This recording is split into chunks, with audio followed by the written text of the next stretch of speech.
बहुत बहुत शुक्रिया, थैंक यू सो मच। आपके जोश खरोश को सलाम, आपके तमाम सारे अभिवादन के, आपके तमाम सारे प्रेम और उत्साह को बहुत बहुत नमन, बहुत बहुत प्रणाम। Thank you so much for coming here.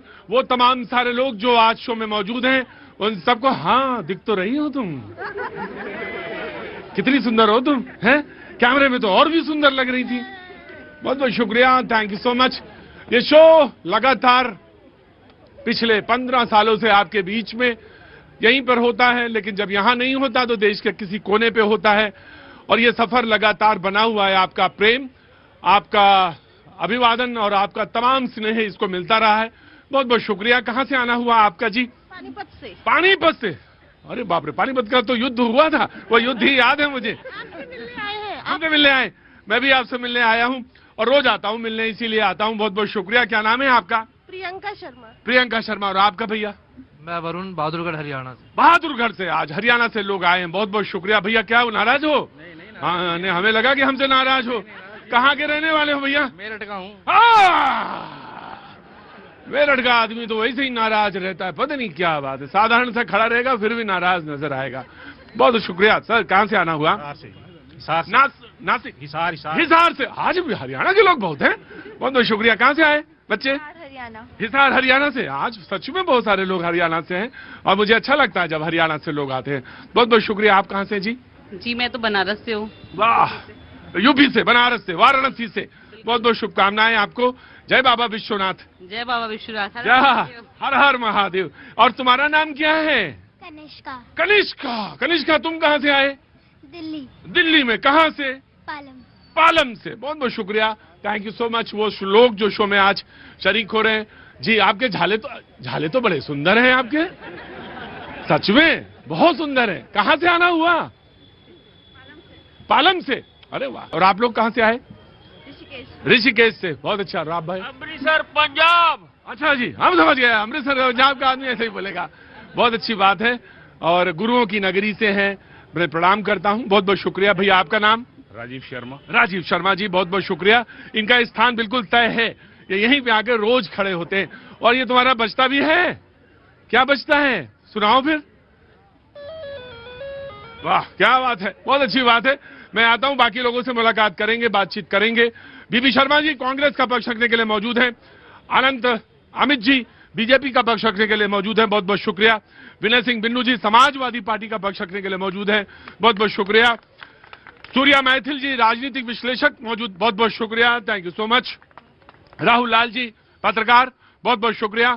Amit Srivastava ji राजनीतिक विश्लेषक, बहुत बहुत शुक्रिया। ऑटो वाले उपाध्याय जी, बहुत बहुत शुक्रिया, थैंक यू सो मच। कहां से आए आप सर?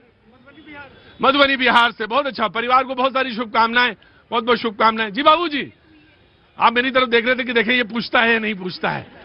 आपका चेहरा बता रहा था कि ये देखते हैं कि ये आदमी पूछेगा कि नहीं पूछेगा। जरूर पूछेगा, क्यों नहीं पूछेगा। मेरे पास समय हो तो मैं सबसे यही पूछता रहूं, कहां से आए, कैसे हो, परिवार में क्या चल रहा है। और आप भैया कहां से हैं? मोदीनगर गाजियाबाद से। बहुत अच्छी बात है भैया जी। मैं आऊंगा, थोड़ा सा काम कर लेते हैं फिर आऊंगा नन्हे मुन्नू जी।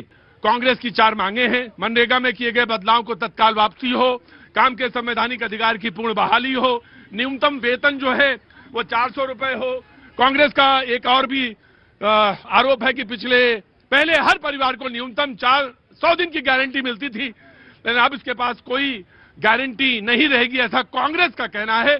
जहां तक मनरेगा की बात है, एसआईआर पर अखिलेश यादव जी ने कहा है कि उनके कुछ खास जिले से बहुत सारे वोट काट दिए गए, लेकिन जो जुड़ाव की प्रक्रिया है उसके भी आंकड़े आए हैं और वो भी हमको देने चाहिए। यूपी में 2.89 करोड़ वोट कटे हैं, लेकिन जो ड्राफ्ट वोटर लिस्ट में जो ये आंकड़ा है, उसके बाद जुड़ाव का भी जो आंकड़ा है वो भी आया है। अब आगे क्या होगा कि 1 महीने के भीतर आपत्ति दर्ज कराई जा सकती है।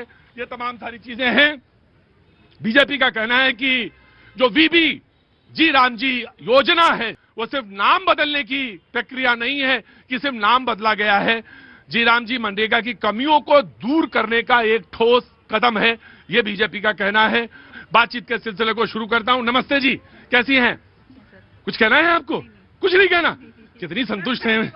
पहली बार है और पहले बार आते ही जो है किसी ने पूछ लिया। कहां से आना हुआ? रेवाड़ी। आज हरियाणा से बहुत सारे लोग हैं। सबसे पहले Congress and then the BJP will respond. Ji, please come forward. जी, सभी को नमस्कार। हाँ जी, बहुत बहुत नमस्कार। ये जो मनरेगा के ऊपर जो आशंकाएं जताई जा रही हैं 100% सही हैं।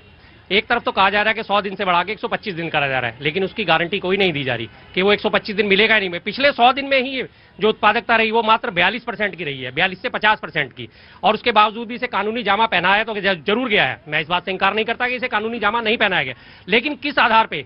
डिमांड एंड सप्लाई को चेंज करके। पहले डिमांड थी, मजदूर अपने हक की मजदूरी मांग सकता था कि मुझे काम चाहिए, तो उसे सरकार को, राज्य सरकार को काम देना पड़ेगा। लेकिन अब सप्लाई के थ्रू है, ये सप्लाई होगी तो डिमांड मांगी जाएगी कि हम इस काम को शुरू कर रहे हैं, इसमें हमें मजदूरों की जरूरत है, तो आप आइए और यहाँ पे नौकरी मांगिए या रोजगार मांगिए। दूसरी जो इसमें दिक्कत है वो यही है कि मजदूरी की बात जो बढ़ाई गई है, 400 रुपए की जो डिमांड रखी गई, 400 रुपए कितने होते हैं? और 100 रुपए में अगर 125 दिन भी अगर उसे लगातार भी काम मिल गया तो भी उसे हाथ में क्या आएगा? कुछ भी नहीं। उसके जीवन यापन के लिए बेहद कम है जो अभी दिया जा रहा है।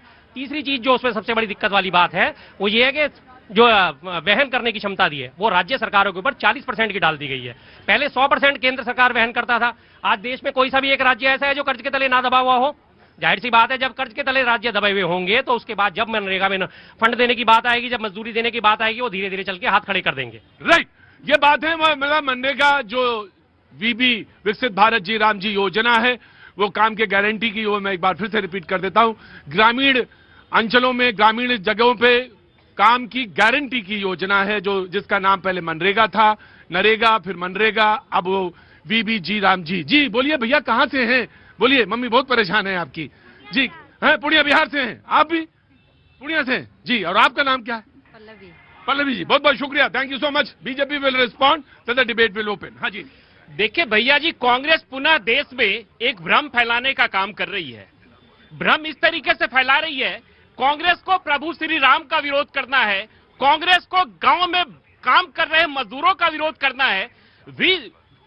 राम जी है क्या, मैं पहले ये बताना चाहता हूं। विकसित भारत गारंटी रोजगार आजीविका मिशन ग्रामीण, ये है। इसको इन लोगों ने, सभी लोगों ने वी जी राम जी नाम दिया। आज कांग्रेस जिस तरीके से बात कर रही है, ये पहले जवाहरलाल नेहरू जी के नाम पर होता था, बाद में नरेगा होता है, बाद में मनरेगा होता है। हमारी सरकार ने 2025 लाया वी जी राम जी के नाम से। इसी सरकार ने 2006 से लेकर 2014 तक में इनकी सरकार होती है।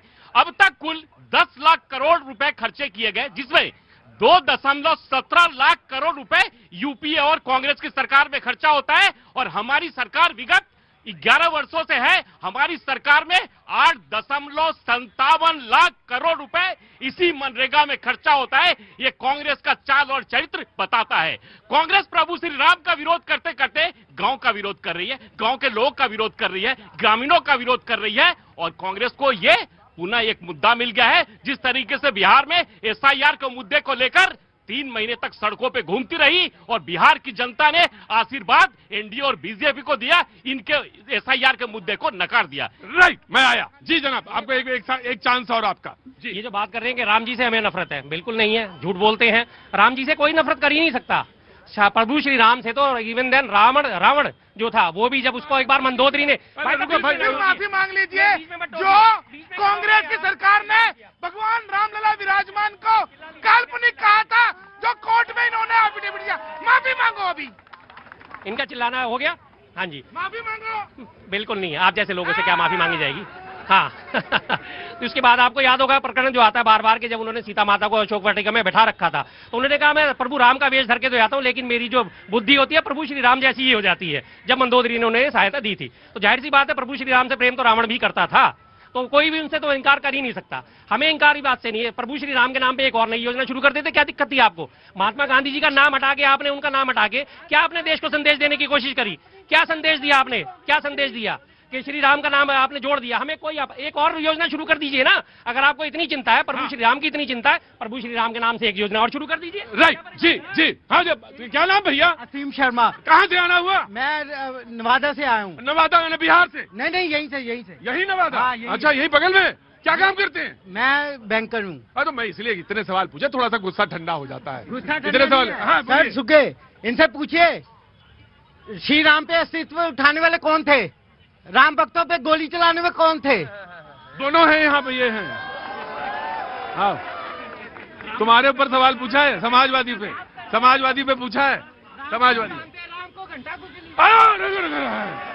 रुको रुको रुको, घंटा नहीं, घंटा बजाया जाता मंदिर में। हाँ।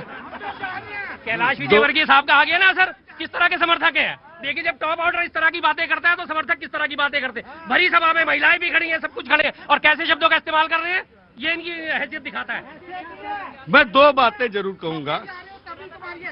अरे रुको यार, लड़ाई न करो। मैं दो बातें जरूर कहूंगा। अभी हमारे मित्र कह रहे थे कि माफी मांगिए, माफी मांगिए।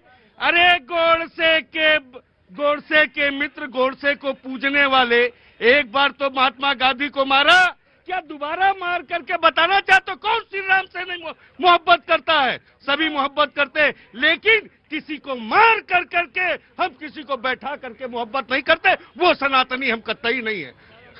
दूसरी चीज मैं ये कहना चाहूंगा कि अभी हमारे मित्र कह रहे थे कि क्या कहते हैं, राम भक्तों के हत्यारे गोली। मित्र आपको नहीं पता है, उस समय के जो प्रमुख सचिव थे उनको अध्यक्ष भारतीय जनता पार्टी बना के रामलला में ही नृपेंद्र मिश्रा कहाँ है? अच्छा एक मिनट सुनो, एक मिनट। इंदौर में पानी खराब आया, अधिकारी जिम्मेदार थे, तो अधिकारियों से तो तुमने इस्तीफा मांगा। फिर ये बताओ कि मुख्यमंत्री से इस्तीफा क्यों मांगने लगे? क्यों नहीं मांगेंगे?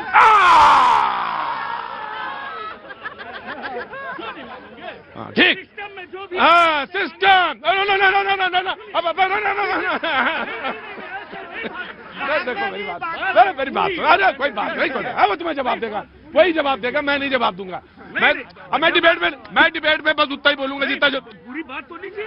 अभी लूंगा ना, पूरी बात होगी। छोटा समय हो गया बस। मैं ये कहना चाहता हूँ, समाजवादी पार्टी चुनाव जीतने के लिए कुछ भी झूठ बोल देगी, मनगढ़ंत कहानियां कुछ भी कर देगी, जो है वो भी देश की जनता के सामने। प्रभु जी आप सच बताइए। सच ये है कि मुलायम सिंह यादव जी ने कहा था कि मुसलमानों का विश्वास जीतने के लिए मुझे वहां गोली चलवानी पड़ी और मैं चलवाऊंगा, 2 गोली और चलवानी पड़ेगी तो मैं चलवाऊंगा। ये खुद मुलायम सिंह यादव जी ने कहा था, आप क्यों झूठ बोलते हो? और दूसरी बात इन्होंने कहा गोडसे के, तो गांधी जी के विरोधी वो थे जो राम विरोधी हैं। गांधी जी के राम भक्तों पर गोली चलवाई, इन्होंने राम को काल्पनिक कहा, तो गांधी जी के असली विरोधी और हत्यारे तो ये हैं, समाजवादी और कांग्रेसी। अब ये खाली गोल गोल घुमाते रहेंगे। एक मिनट सुनिए, मुर्दाबाद। अरे मैं बोल रहा हूँ, आप बोलो कांग्रेस मुर्दाबाद, आप बोलो। आपने राम को काल्पनिक कहा, बोलिए गोडसे मुर्दाबाद। देखिए डिबेट गोडसे पर नहीं है, सुनिए डिबेट गोडसे। आप लोग अरे बोला तो राम को काल्पनिक हुआ, कांग्रेस ने राम को काल्पनिक हुआ। जो हकीकत है गोडसे ने गोली मारी, बोलो गोडसे मुर्दाबाद। गोडसे ने गोली मारी, एक मिनट सुनिए। अभी मैं आप बोलो कांग्रेस मुर्दाबाद। एक बार बोल के दिखाओ। मैं बोलता हूँ गोडसे मुर्दाबाद, आप बोलिए कांग्रेस मुर्दाबाद। जो राम को काल्पनिक करके बुलाती थी, गांधी जी की आत्मा की हत्यारी थी। गांधी जी की विचारधारा का हमेशा दमन करने वाले, गोडसे की विचारधारा की हत्या करने वाले ये, और गांधी जी की विचारधारा की बात करते हैं। और मैं इस देश को साफ बताना देना चाहता हूँ, मनरेगा पर रुको 85 साल के बुढ़े को 88 साल अरे यार क्या यार, गजब रुका जाओ दोनों। आतंकवादी वो है जो आतंकवादियों की जमानत करवाते हैं, आतंकवादी वो है जो आतंकवादियों की जमानत करवाते हैं। गोडसे मुर्दाबाद करते बोलने के लिए। भैया ये बार बार विपक्ष और कांग्रेस गोडसे पे आरोप लगाती है, और 65 साल इनकी शासन रही। नहीं, मैं बता रहा हूँ, 65 साल के शासन काल में माननीय अटल बिहारी वाजपेयी ने पार्लियामेंट के अंदर कहा, यदि गोडसे आरएसएस का आदमी था तो कांग्रेस ने जांच कराई, लेकिन 3 बार जांच के दौरान यह नहीं पता चल पाया कि गोडसे आरएसएस का आदमी था कि नहीं। यह कांग्रेस की निष्क्रियता है, विफलता है, लेकिन कांग्रेस बार बार ये आरोप लगाती रही है। और हे राम कहने वाले आदमी महात्मा गांधी के नाम पे जो योजना शुरू हुई उस पे भी इनको विश्वास नहीं है। ये राम का विरोध कर रहे हैं, ये महात्मा गांधी का विरोध कर रहे हैं, ये तमाम देश की संस्कृति का विरोध करना ये कांग्रेस की प्रवृत्ति बन गई है। एक मिनट देखो, तुम्हें ये बात तुम्हें समझा दें, हल्ला ना मचाया करो। मैं सुनो, मेरी बात सुनो, मेरी बात नहीं कुछ भी नहीं कायर कौन बेकार वाली बातें। 28 साल के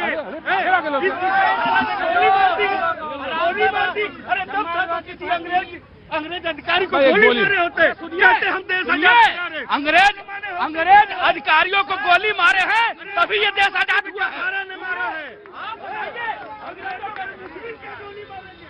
अरे गोडसे को मुर्दाबाद तो देश बोल देगा, हिम्मत है तो बोलो अफजल गुलूम मुर्दाबाद, बोलो हिडमा मुर्दाबाद और बोलो खालिस्तान मुर्दाबाद, फिर आना मंच पर। जब एक मिल गया है हमारा साथ दे रहे हैं। खालिस्तान मुर्दाबाद, बोलिए अफजल गोडसे मुर्दाबाद, अफजल गुरु मुर्दाबाद। तो कन्हैया कुमार को निकालो, गवर्निंग बॉडी से कन्हैया कुमार को निकालो। अब रुको, अब बोल दिया ना, अब सुनो सुना रहा हूँ, अभी सब सुना रहा हूँ। जो भी कार्य करेगा वो व्यक्ति डिसाइडेड। अब डिबेट होने दीजिए। अब आराम से डिबेट करते हैं। इन्होंने एक और झूठ फैलाया, आजादी में क्या किया, आजादी में क्या किए। आप सब गूगल कीजिए, उस समय भाजपा नहीं थी, हिंदू महासभा थी। हिंदू महासभा के दूसरे राष्ट्रीय अध्यक्ष कौन? लाला लाजपत राय, लाल बाल पाल के लाला लाजपत राय। गोली खाई, माथे पे लाठी भैया, तब आजादी मिली है। चरखे से आजादी मिली तो लाठियों से भी आजादी मिली। आराम से एक मैं तुमसे गुजारिश है, तुम हल्ला मत बजाओ, ये गला बहुत बहुत कीमती है, आवाज बहुत कीमती चीज। अब रही बात मनरेगा की, ये कहते हैं 100 दिन हम दे रहे थे, तुमने 125 दिन क्यों दिया, वापिस करो। ये कहते हैं मनरेगा कर्मियों के लिए जो 13,000 करोड़ का बजट रखा, तुमने पहली बार क्यों रखा, कर्मचारियों की चिंता तुमने क्यों की, हटाओ। ये देश को विकसित भारत बनाने के लिए जिस योजना की आवश्यकता थी, वो योजना है इन्हें विकसित भारत है, वो अपडेशन, क्योंकि इनके लिए जनरेशन जी है, हमारे लिए जनरेशन वी है। वी मतलब विकसित भारत। जी, आपको मैंने कहा था मैं दे दूंगा, बिल्कुल क्लैरिफिकेशन आप देना चाहते हैं? क्लैरिफिकेशन इन्होंने बात बोली जो कांग्रेस के ऊपर आरोप लगाए कि कांग्रेस के वक्ता ने इस तरह की बात करी। अब मैं जरा आपको कुछ नाम गिना देता हूँ। नहीं, वो बात करी वो गलत है, सही है? देखिए, उसमें बिल्कुल गलत बात थी, निकाल दिया गया उनको, पार्टी से भी निकाल दिया गया, खेद भी प्रकट करा। निकाल दिया गया, खेद प्रकट के वाइस प्रेसिडेंट मेघालय के बर्नार्ड एम माराक 3 साल की बच्ची के साथ रेप के आरोपी, और उन्हें मेघालय का मुख्यमंत्री पद का दावेदार घोषित करा था इस भाजपा ने। कुलदीप सेंगर का ताजा मसला आपने सबने देखा ही है, वो भी निकाल दिया। उसके बाद इनका शाहनवाज हुसैन, इनके भाजपा के प्रवक्ता, अभी भरे हुए हैं, पूरी बात सुन लीजिए, पूरी बात सुन लीजिए।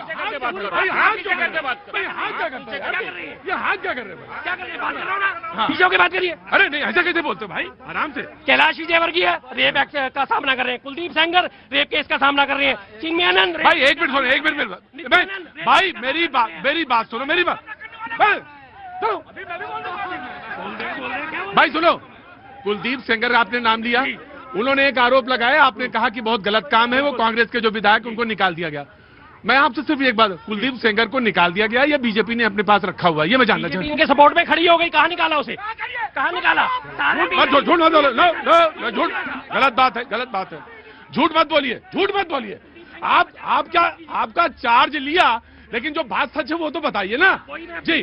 अब हाँ जी, देखिए प्रतीक जी, अभी आप आई एम सॉरी हाँ जी, ये यहाँ बैठकर बहुत सारी फर्जी बातें फैला रहे हैं। मैं तो इनसे ये पूछ रहा हूँ कि इनके राजस्थान सरकार के अंदर नेता थे शांति धालीवाल, और वो मंत्री थे विधानसभा में, उन्होंने क्या बयान दिया था, और उस समय में जो गहलोत साहब थे मुख्यमंत्री, वो भी बैठे हुए थे, उन्होंने कहा था, ऑन रिकॉर्ड बता रहा हूँ, रेप के मामले में हम नंबर 1 है, और इसमें कोई दो राय नहीं।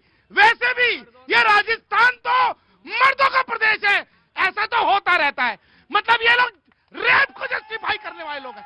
शर्म आनी चाहिए, डूब के मर जाइए, चुल्लू मर जाइए, डूब के मर जाइए, इसमें डूब के मर जाइए, रेप को जस्टिफाई करने से विधानसभा में खड़े होके। और प्रतीक जी, ये जो वीवी जी राम जी है, उसका विरोध कांग्रेस इसलिए नहीं कर रही कि उसमें राम का नाम है। असली विरोध है कि एआई से उसकी निगरानी होगी, उसके अलावा 100% ट्रांसफर अकाउंट में होगा। और यू आर सेइंग ना, डोंट स्प्रेड लाई। एआई से उसकी निगरानी है, पारदर्शिता नहीं, फैक्ट एंड फिगर के साथ बात करिए, पारदर्शिता के लिए, ट्रांसपेरेंसी के लिए उसमें है ये चीजें। और आपको बता दूं, 100 से बढ़ा के 125 दिन, और इनके जो मनमानी के हिसाब से जो तय कॉन्ट्रैक्टर से उनको हटाकर ऑनलाइन बिडिंग होगी। ये सब चीजें जो है वो पारदर्शी बाजी पीट रही है, क्योंकि उसकी मॉनिटरिंग सेंट्रल से होगी। राइट, सेकंड पॉइंट, सारे लोग बैठेंगे सिवाय इनको छोड़ के, सारे लोग बैठ जाइए, क्योंकि वो आजकल आप बिल्कुल आसपास आ जाते हैं टेंशन में। चलो आप, चलो। बीजेपी प्रतिनिधि ने एक बात कही शुरुआत में ही, उनके फर्स्ट खंड में उन्होंने कहा था बीजेपी प्रतिनिधि ने कि कांग्रेस और कांग्रेस का इकोसिस्टम अब तो गांव वालों के भी विरोधी हो गए। अरे उत्तर प्रदेश में सर एसआईआर चल रहा है, और एसआईआर को लेकर दो ड्राफ्ट सूची है उत्तर प्रदेश में सर। एक तो केंद्रीय चुनाव आयोग की सूची है जिसमें कि 2,89,00,000 वोटर घटे हैं, और उत्तर प्रदेश निर्वाचन आयोग जो कि पंचायत राज का चुनाव कराती है उनके भी ड्राफ्ट सूची आए हुए हैं सर। अब इंटरेस्टिंग मामला मैं बता देता हूँ, दोनों संवैधानिक संस्था है, केंद्रीय चुनाव आयोग भी संवैधानिक संस्था और राज्य चुनाव आयोग भी संवैधानिक संस्था। केंद्रीय चुनाव आयोग के अनुसार उस ड्राफ्ट लिस्ट में जो मतदाता सूची है, ग्रामीण मतदाता सूची, वो है उनकी संख्या 9 करोड़, और राज्य निर्वाचन आयोग के अनुसार उनकी संख्या 12,70,00,000। एक मिनट, ये जो पहली वाली है, जो केंद्र वाली है, सेंट्रल वाली, उसकी अपडेशन है, या जो पुरानी वाली किस आधार पे, किस ईयर पे ली गई है? पंचायत वाली, वो भी मुझे बताइएगा। पंचायत वाली कब की ली गई है, और ये सेंट्रल वाली सूची भी सर अभी दिसंबर में ही आई है सर, वो भी उसमें भी 1.5 करोड़। वो नवीनतम है, वो जो नवीनतम है सेंट्रल वाली। नहीं, मैं दोनों ही नवीनतम है सर, दोनों नवीनतम है अभी। और मैं एक चीज बता दूं, इसमें अंतर आ रहा है लगभग 3.5 करोड़ की। अभी पिछले साल जब ब्रिटेन में चुनाव हुए थे, वहाँ पे मतदान में भाग लेने वाले लोगों की संख्या थी सर। एक सवाल ये है कि अगर इसमें संदेह है, चाहे वो नवीनतम हो चाहे वो पुरानी, चुनाव तो नए हैं, ये सवाल बनता है कि आप अगर चुनाव करवा रहे हैं तो वो तो नया है, जो चुना जाएगा वो तो नया है, वो सवाल सही है। ये सवाल तुम्हारा बिल्कुल जायज है जी। नहीं, सवाल ये है कि जो आया है वो एसआईआर के बाद जो आया है वो मान्य होगा। आप एसआईआर पे प्रश्न कर रहे हैं, आपको बात करना है प्रतीक जी पे, और उदाहरण के लिए इनको खड़ा नहीं कर सकते आप। एसआईआर को, जो वोटर लिस्ट एसआईआर के बाद केंद्रीय चुनाव आयोग के और वो राज्य के अंतर्गत के कर्मचारी की किया है वही प्रमाणित होते, दूसरे वाले अलग परिप्रेक्ष्य में था। इन लोगों ने कल से माहौल बनाया हुआ है कि एक नाम नहीं आया, नए 15 लाख नाम आए हैं। चुनाव आयोग ने एसआईआर कर दिया, फॉर्म दे दिया, फॉर्म ले लिया।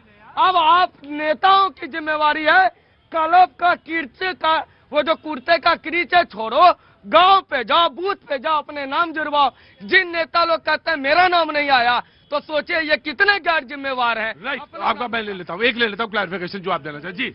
मैं ये चीज कह रहा हूँ कि दो मतदाता सूची होते हैं सर, दोनों संस्थाएं अलग हैं, दोनों के चुनाव की प्रक्रिया अलग है, लेकिन दोनों ने एक तरफ देखिए कि अगर देखिए सबसे महत्वपूर्ण मामला क्या है सर, मामला यह है कि बड़ा अंतर आ जा रहा है, एक समय में दोनों प्रक्रियाएं चली हैं, तो इतना बड़ा अंतर कैसे आ रहा है? सब सुने नहीं, वो इंटेंसिव रिवीजन उन्होंने भी कहा है उसको जी। मैं तो चैलेंज कर रहा हूं राहुल लाल को और कांग्रेस के प्रवक्ता को, समाजवादी पार्टी के प्रवक्ता को। 5 कारण होते हैं एसआईआर के अंदर नाम डिलीट कराने के, ये 5 बता दे। एक कारण भी नहीं ये पूरा बता पाएंगे जिसपे कि ये लंबा चौड़ा कूद रहे हैं। इनसे पूछ लीजिए, मैं बता देता हूं आपको। हाँ तो यही बताओ ना, तुम लड़ाई झगड़ा क्यों करते हो यार? जरा तुम्हें अगर मालूम है तो अच्छी बात है, तुम बता देना। पहला, आदमी की डेथ के बाद मृत होने के कारण विस्थापन है, स्थानांतरण। और स्थानांतरण केवल ये नहीं कि वो राज्य से बाहर चला जाएगा, स्थानांतरण ये भी कि यदि वो विधानसभा नंबर 1 में है तो वो विधानसभा नंबर 2 में चला जाएगा, तब भी उसका नाम जो है वो कट जाएगा। डुप्लीकेसी एक की जगह 2 स्थान पे हो, अपूर्ण या मतलब यहाँ जैसे दिल्ली में भी वोट है और वहाँ मिथिलांचल में भी वोट है, ये नहीं होगा। दिल्ली, उसके अलावा गलत और अपूर्ण डॉक्यूमेंट देने के अलावा बोगस और फर्जी एंट्री और साथ में नागरिकता पे संदेह। आप मुझे ये बताइए, मरे हुए अगर कोई भी डेथ केस है उनको ना निकाला जाए, स्थान को ना निकाला जाए, अपूर्ण जानकारी किसी ने दे रखी है उसको ना निकाला जाए, क्या बात करते हैं राहुल लाल आप? हर चीज जी, समाजवादी पार्टी आइए, इधर आइए, इधर आइए, आप इधर आइए। हमारे मैथाली जी बड़ा बार चैलेंज देते हैं। कौन? अरे आपका हम चैलेंज देते हैं। कौन? अरे क्या मैथाली तो वहाँ के होते हैं, पहाड़ के। मैं मिथिला का हूँ और भगवान राम जी की ससुराल का हूँ। जिन राम भक्तों पे तुमने गोली चलवाई थी, तुम हत्यारे थे, समझे? अरे मैं बाबा गोरखनाथ की नगरी का हूँ, क्या बात करते हो यार? बार चैलेंज दे रहे हैं, बता दो तो जाने। अरे तुम अपने आप बिना चिट लिए देखे पढ़े बता दिए होते तब नहीं जानते कि ये नहीं जानते थे। आए लेके चिट, ये क्या मतलब है? पढ़ के आए होते हैं। अरे ये इसीलिए सुनो, ये नहीं चलने नहीं देना चाहिए, गलत है, नहीं चलने नहीं, मैं तो बताइए। ठीक ठीक देखो एक मिनट का नहीं मैं बात सुनवा दो इनसे। अरे जाओ जाओ, तो देखो चैलेंज देना गलत है, चैलेंज देना गलत है। और तुम अगर पढ़ के बता रहे हो तो इनको कोई ऐतराज नहीं, इन्होंने नकल को अलाउ किया था उत्तर प्रदेश में।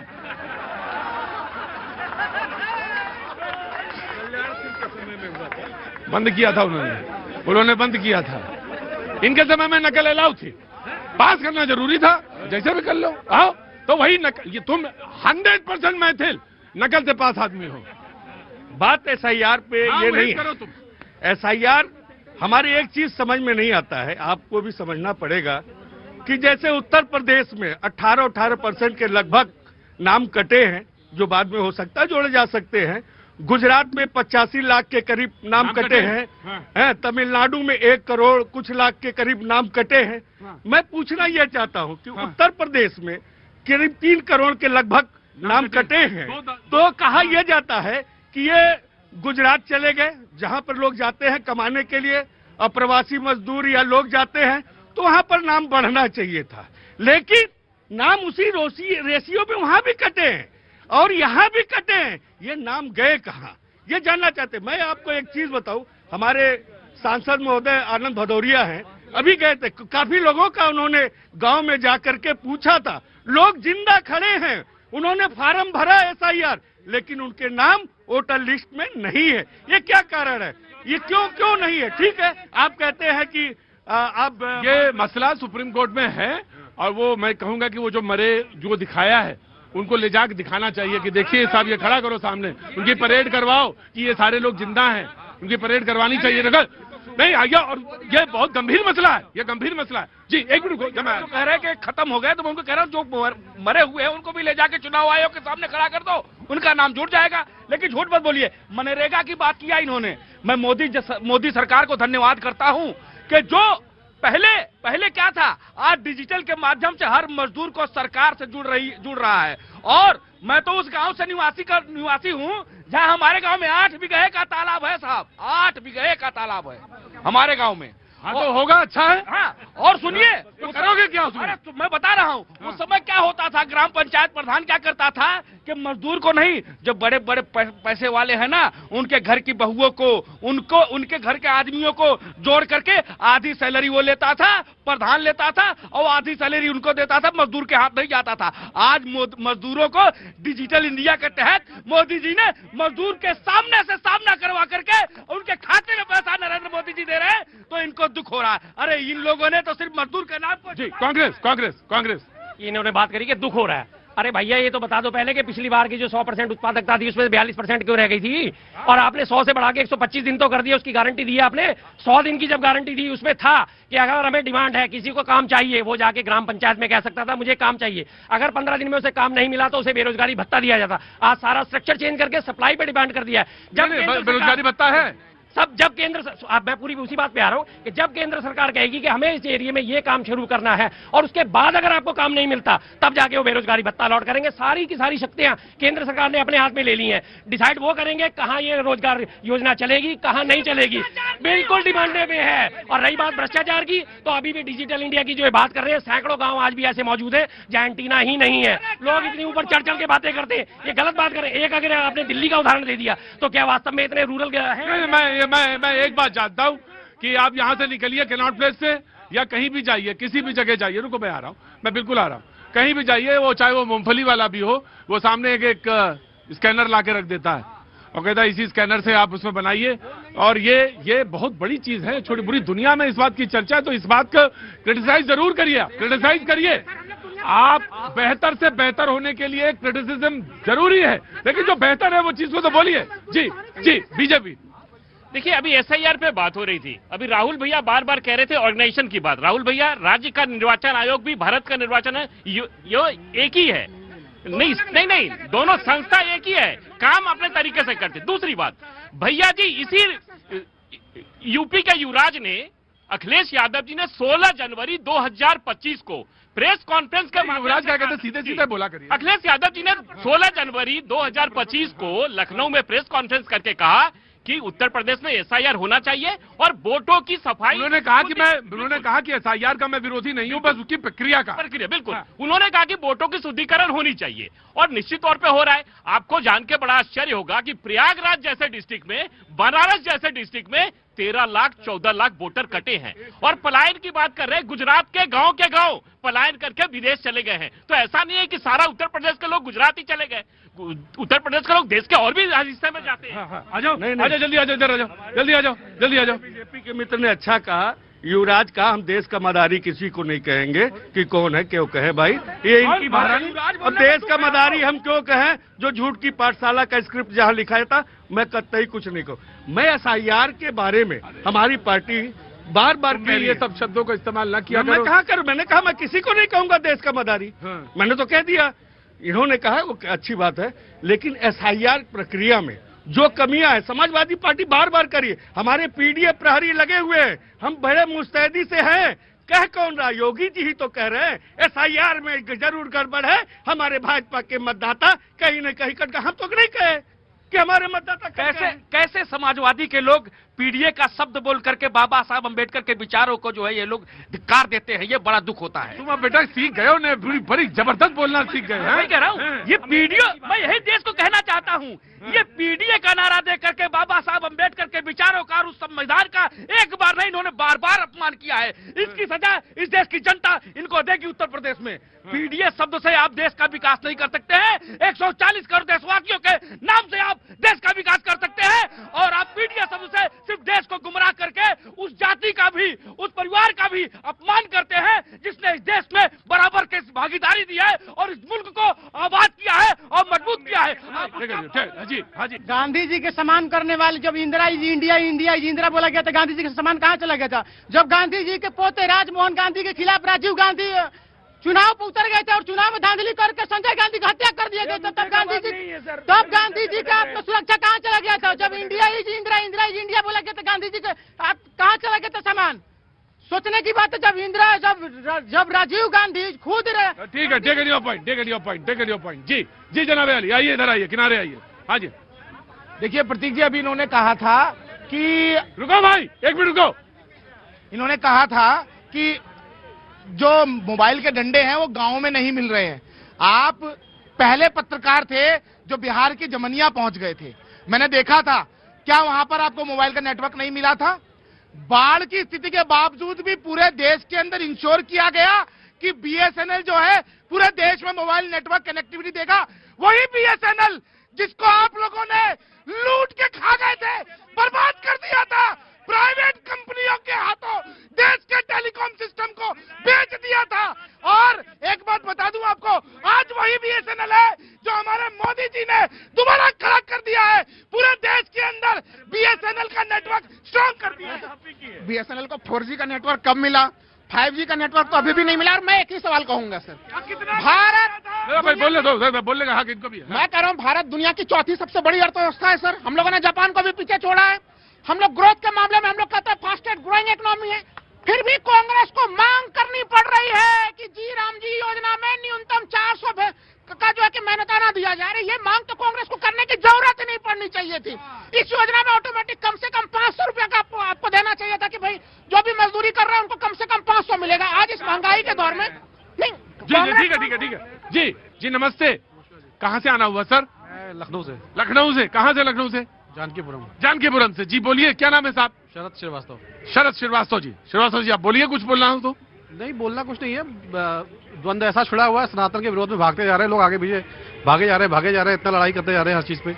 बस और कोई बात नहीं है। सनातन के पीछे, सनातन के विरोध में भाग रहे हैं। सनातन के विरोध में लोग भागे जा रहे हैं, कर रहे हैं, वही विरोध ही कर रहे हैं और क्या कर रहे हैं। सनातन का विरोध कर रहे हैं, सनातन के चक्कर में सनातन का विरोध हो रहा है। जी ये तो रोज आते हैं। हाँ, ये तो रोज आते हैं। जी बोलिए। आज देश की जनता अपने आप खुद कह रही है कि सनातन का ये विरोध कर रहे हैं। आप सोचिए, जो ये वोट चोरी का नारा देते हैं उसमें मूल कारण सनातन है जिसका ये विरोध करते हैं और उसका परिणाम उनको भुगतना पड़ता है और मोदी जी की जय जयकार होती है। सनातन के देश में आप सनातन का विरोध करके चुनाव नहीं जीत सकते हो। बहुत सही आ गए, इन्हें यही आना था। मैं ये कहना चाहता हूँ, बार बार भारतीय जनता पार्टी और लोग इनके प्रवक्ता आकर के कहते थे SIR होना चाहिए, घुसपैठिए बहुत सारे देश में है, उनको बाहर किया जाएगा। आप एक आंकड़ा देखिए, सबके आंकड़े आगे ड्राफ्ट आ गया है। अमृतसर, राजस्थान, ये जितने भी बॉर्डर से लगे हुए जितने भी है प्रदेश हैं, वहां पे कितने वोट कटे हैं? अमृतसर में कटा 10.5%, 8%, राजस्थान में है 10% के करीब वोट कटा है, और उत्तर प्रदेश के अंदर 18% वोट कटा है। जो बॉर्डर से सटे हुए हैं, जहां से घुसपैठी आते हैं, जहां वहां पर वोट ही नहीं कटा। मान लिया तुमने कि आते हैं, आप कहते हैं, आप कहते हैं, आपकी 12 इतने साल से सरकार है, आपको आज तक उत्तर प्रदेश के अंदर एक भी बताइए कि घुसपैठिए ने रिपोर्ट किया? कितने आपने पकड़े हैं? सारे सेंटर खाली पड़े हुए। आप केवल लोगों को बेवकूफ बना रहे हैं। अभी इन्होंने, हमारे भाई ने कहा कि इसके बहाने सनातन का, अरे सनातन और धर्म का मतलब जानते हो क्या होता है? प्रेम और विश्वास और दूसरों का सहयोग, जिससे आपसी सामाजिक समरसता बनती है, उसे धर्म कहते हैं, जिसको आप नहीं मानते हो। आपके अंदर तो विध्वंसक ज्वाला है, जो लोगों को काट दो, तोड़ दो, बांट दो, गोली चलवा दे, तब ये परस्पर की बात नहीं करते हैं। राम मंदिर पर गोली चलवा दे, तब आप परस्पर की बात नहीं करते हो।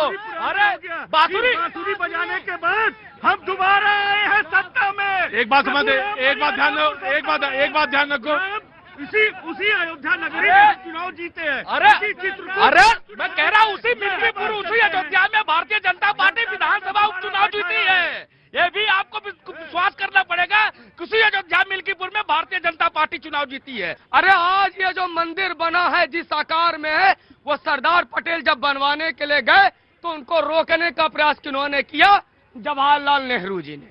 जबकि हम मुंशी को धमकाए, जब वो न माने तो राजेंद्र प्रसाद को कहे कि आप राष्ट्रपति हैं, आप मंदिर में नहीं जाना। और आज जब देश के रक्षा मंत्री कहते हैं कि बाबरी मस्जिद तो सरकारी पैसे से नेहरू जी बनवा देते थे, लेकिन देश में चंदा करके कोई राम मंदिर बना ले तो पीड़ा हो जाते हैं। एक सेकंड आप सुन लीजिए, बस एक बार बता दीजिए, अखिलेश यादव राम मंदिर कब जा रहे हैं दर्शन के लिए अयोध्या में? आपके तो सांसद हैं, आपने कहा अयोध्या में हमें जिता दिया। अरे आपको समानता क्या क्या भावना बता रहे थे, आप बता दीजिए अखिलेश बाबू कब जा रहे हैं राम? मैं बता दूं, आज यहाँ बताओ बाकी सर चौराहे पे ये जो है, ये जो फर्जी धर्म के ठेकेदार बार बार पूछते हैं, मैं आज सबको बता दूं, हम राम मंदिर, हमारे राष्ट्रीय अध्यक्ष जी ने कहा है, केदारनाथ के तर्ज पर इटावा में केदारेश्वर भव्य मंदिर का निर्माण हम कर रहे हैं। जिस दिन वह मंदिर पूरा हुआ, हम पूरे देश के मंदिर का दर्शन करेंगे। आप बताते हो बिहार चुनाव के बाद में इनके अंदर विचार आया है, बिहार चुनाव। भाई मैं एक बात जानना चाहता हूँ तुमसे, ये सवाल तो फिर पूछा जाएगा ना कि एक सवाल तो तुमसे, भाई हाँ तुम अपने पैसे से बना रहे हो मालिक, आप मालिक हो, लेकिन मैं एक सवाल तो पूछे कि आप इटावा में बना रहे, बहुत अच्छी बात है, लेकिन अयोध्या के राम से आपका विरोध क्यों है? विरोध है तो क्यों नहीं गए? वो यही सवाल तो पूछा जाएंगे, कब जाएंगे? हमारा प्रण है, हम केदारेश्वर मंदिर का निर्माण जब कर लेंगे पूरे देश का। मैं समझ गया जी। अभी आपने एक सनातन की बात कही, आपको जान के बड़ा आश्चर्य होगा कि उत्तर प्रदेश में इन दिनों एक पीडीए पंचांग चल रहा है। पीडीए पंचांग, ये पूरे देश की जनता जानना चाहती है कि आपको यदि पंचांग ही बनाना था, कैलेंडर बनाना था, तो पीडीए कैलेंडर बनाते, लेकिन ये सनातन का विरोध था, सनातन को बदनाम करने की साजिश थी और पीडीए पंचांग बनाया गया। ये बताता है कि समाजवादी की मानसिकता हिंदू विरोधी है, सनातन विरोधी है। ये माननीय अखिलेश यादव जी को समझना होगा। एक सेकंड, अभी हमारे मित्र कह रहे हैं पीडीए पंचांग क्यों बनाया गया।